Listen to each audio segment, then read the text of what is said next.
غار ہے، چھپے ہوئے ہیں محمد الرسول اللہ اور آپ کے وہ یار غار ابو بکر صدیق رضی اللہ تعالی عنہ۔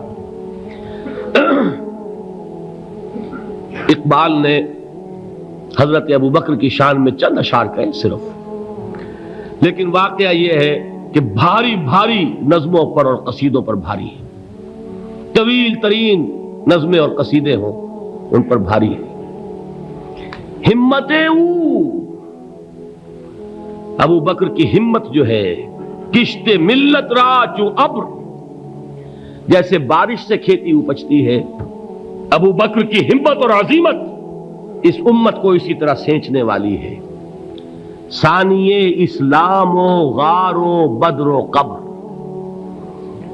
وہ دوسرے تھے اسلام میں، دوسرے پہلے کون تھے؟ انا اول المومنین، حضور فرماتے ہیں سب سے پہلا ایمان لانے والا میں، دوسرے ابو بکر۔ ویسے ہمارے ہاں یہ چلتا ہے اختلاف، حضرت علی پہلے ہیں کہ حضرت ابو بکر پہلے ہیں، لیکن اس میں بڑی خوبصورت تطبیق قائم کی ہے علماء نے اور بہت صحیح ہے۔ چار کے بارے میں فیصلہ ہی مت کرو کہ کون پہلے ہے، ان کی ایک عجیب تقسیم کر دی ہے۔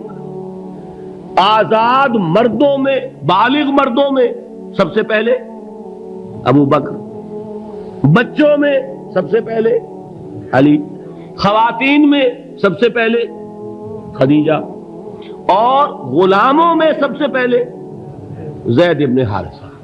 بڑی پیاری تقسیم ہے، یہ چاروں ہی پہلے ہیں، ہر ایک کے لیے اولیت ہے۔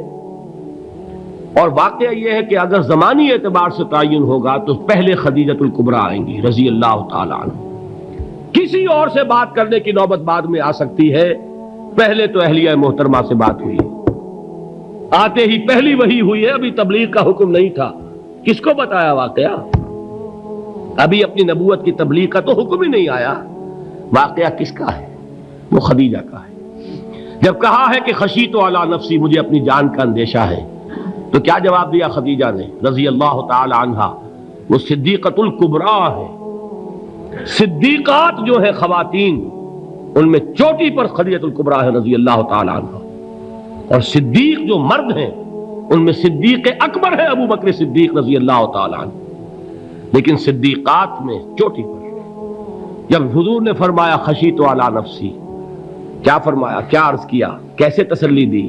نہیں نہیں، اللہ آپ کو ضائع نہیں کرے گا، آپ غریبوں کے ہمدرد ہیں، آپ مساکین کے تکالیف رفع کرنے والے ہیں، آپ بیواؤں کی سرپرستی کرتے ہیں، آپ مسافروں کی خدمت کرتے ہیں، اللہ آپ کو ضائع نہیں کرے گا۔